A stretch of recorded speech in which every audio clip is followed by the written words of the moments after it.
Ya. Seterusnya Yang Berhormat Jelutong.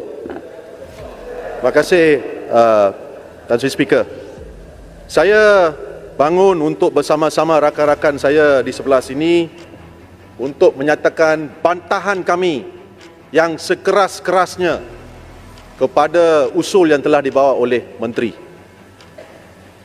Yang Berhormat Menteri, boleh saya gunakan kesempatan ini untuk memberitahu Yang Berhormat Menteri, dalam sejarah, kali pertama akta ini digunakan adalah untuk menahan Datuk Seri Khairuddin Abu Hassan kerana pendedahan yang dibuat oleh beliau ketika itu terhadap Yang Berhormat Pekan berkenaan dengan 1MDB untuk menghalang Datuk Seri Khairuddin daripada meninggalkan negara pergi ke Switzerland untuk mendapatkan bukti pengaliran wang yang keluar daripada Malaysia.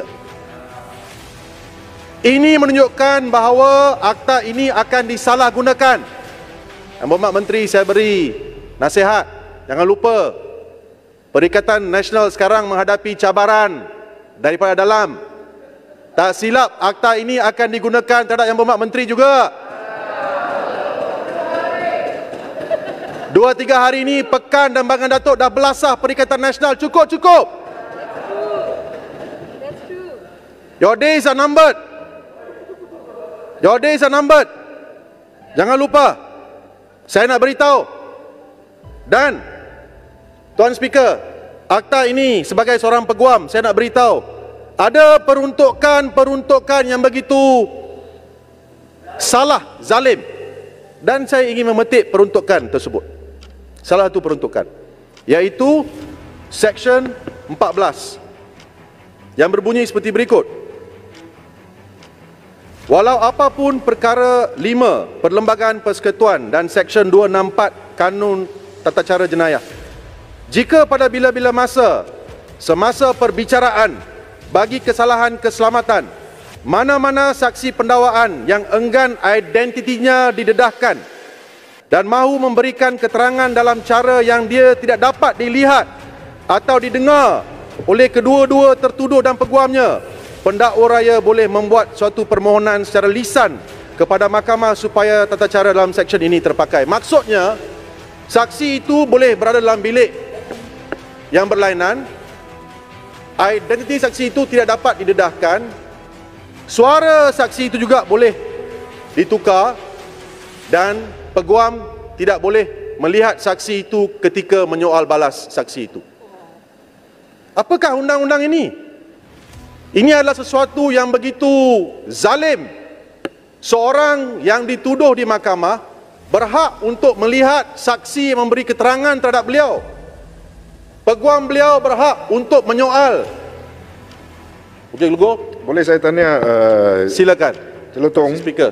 Berkenaan dengan prosedur yang telah pun ditimbulkan oleh Jelutong tadi di bawah SOSMA, seperti contohnya peguam tidak dibenarkan untuk hadir dan sebagainya. Ini semuanya merupakan procedural safeguards dengan izin yang selalunya kita ada di mahkamah di bawah CPC ataupun Kanun Acara Jenayah. Now, mengikut rasional kerajaan di belakang SOSMA ini, mereka berkata bahawa SOSMA ini diperlukan untuk security. Saya nak tanya pandangan Jelutong, apakah tujuan ataupun rasionalnya mengambil keluar hak-hak asasi seorang yang ditahan seperti dibela dengan sewajarnya oleh peguam oleh SOSMA ini? Adakah ini akan mempunyai apa-apa efek terhadap security negara? Apakah pandangan Jelutong? Terima kasih Yang Berhormat Bukit Gelugor, soalan yang begitu bernas. Jawapan saya adalah ia boleh disalahgunakan. Sudah semestinya dalam kesimpulan yang telah saya berikan tadi melibatkan Datuk Seri Khairuddin, di mana ketika itu Yang Berhormat Pekan menjadi Perdana Menteri, di mana pendedahan berkenaan dengan 1MDB dibuat, undang-undang SOSMA digunakan untuk melakukan tahanan, dan sudah semestinya niat menggunakan undang-undang tersebut adalah untuk menafikan seseorang itu hak untuk perbicaraan yang adil. Kita sudah pun ada undang-undang. Tan Sri Speaker merupakan seorang peguam, tahu. Dalam kanun tata cara jenayah sudah ada peruntukan yang akan memberi kawalan kepada perjalanan sesuatu perbicaraan jenayah. Jadi kita tak perlukan SOSMA. SOSMA ini telah disalahgunakan. Yang berhormat Menteri, tolonglah jangan datang sandiwara di sini memberitahu kami bahawa yang membantah undang-undang ini bukanlah orang-orang yang tidak cintakan negara kita. Kami patriotik. Kami cintakan negara kita. Dan kami memerlukan undang-undang yang adil kepada rakyat Malaysia. Undang-undang ini boleh digunakan terhadap siapa-siapa juga, termasuk Yang Berhormat Menteri. Jangan lupa. Sebab itu kita di sini menuntut supaya undang-undang ini dimansuhkan. Tarik balik usul ini. Undang-undang ini telah digunakan. Saya ingin menyatakan, saya begitu duka cita dengan Yang Berhormat Pagoh. For the record, let me place it. Bersama-sama kita menang pilihan raya. Bersama-sama kita memenangi kerajaan di Putrajaya selepas PRU yang lalu. Selepas itu menggunakan undang-undang SOSMA terhadap ahli-ahli Dewan Undangan Negeri dan parti DAP. Walaupun terdapat permintaan kami, ketika itu saya difahamkan Yang Amat Berhormat Langkawi juga telah pun meminta supaya yang ditahan di bawah SOSMA yang kononnya mempunyai kaitan dengan LTTE ini pertuduhannya ditarik balik. Tetapi Yang Berhormat Pagoh enggan. Bolehkah Yang Berhormat Menteri mengesahkan perkara ini? Jurutung. Sedikit boleh. Nak minta tolong juga, silakan. Ya. Waktu LTTE yang ditahan 12 orang ialah bulan Oktober 2019. Selepas 4 bulan, Sheraton move. Betul? Itu jelas menunjukkan Pagoh menggunakan SOSMA menahan ahli DAP untuk memburuk-burukkan nama DAP supaya menghalalkan Sheraton move beliau 4 bulan kemudian. Setuju tak? Saya rasa perkara itu adalah begitu jelas. Tan Sri Speaker, saya cuma ingin menyatakan. Kepong, sekejap. Silakan. Setuju tak Yang Berhormat dan ahli-ahli di Dewan ini, Yang Berhormat Pagoh patut dilabelkan nama National Traitor? Terima kasih. Saya setuju. Ada national embarrassment, ada national traitor, Seminit. ada international thief juga. Yang Berhormat, Tan Sri Speaker, saya berbalik kepada perbahasan saya ingin menyatakan bahawa kita perlu menghormati Perlembagaan Persekutuan.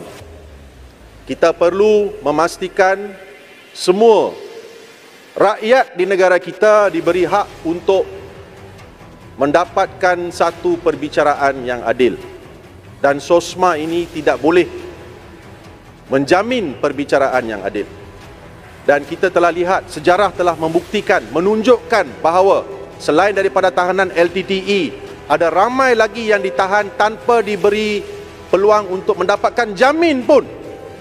Sedangkan ada seorang yang berhormat dalam Dewan yang mulia ini yang telah disabitkan untuk kesalahan mencuri, merompak, menyamun, yang masih lagi berkeliaran ke sana dan ke sini. Bebas untuk pergi ke sana dan ke sini, bebas untuk pergi berkempen. Sedangkan yang ditahan di bawah SOSMA belum lagi dibuktikan pertuduhan, tidak berhak untuk mendapatkan jamin pun. Jurutung, 1 minit. Silakan. Terima kasih Jurutung, terima kasih Tan Sri Speaker. Saya nak balik kepada beberapa isu yang telah dibangkit. Saya telah bangkit kepada isu yang telah dibangkit oleh beberapa ahli parlimen tadi mengenai keanyaan yang telah diterima oleh khususnya kawan-kawan kita yang telah ditangkap di bawah LTTE. Pada pandangan Yang Berhormat, adakah kerajaan mesti memberi pampasan kepada mereka ke atas keanyaan yang mereka telah terima dan telah forced to deal with persecution? Thank you. Saya bersetuju dengan Yang Berhormat Kleng bahawa kalau pampasan telah diberikan kepada arwah keluarga mendiang Adib, dalam konteks yang sama yang telah ditahan dengan salah di bawah SOSMA ini, terutamanya yang konot yang dituduh dengan salah bahawa terdapat kaitan dengan LTTE itu, kerajaan sepatutnya mempertimbangkan satu pampasan diberikan kepada mereka, terutamanya setelah diberitahu oleh Yang Berhormat Ketua Melaka ada lagi yang masih lagi menganggur, tak dapat bekerja, tak dapat juga menjaga keluarga Boleh mereka. habiskan? Saya Julutong akan membantah dan menolak usul ini. Terima kasih, Tan Sri Speaker. Yang Amat Julutong.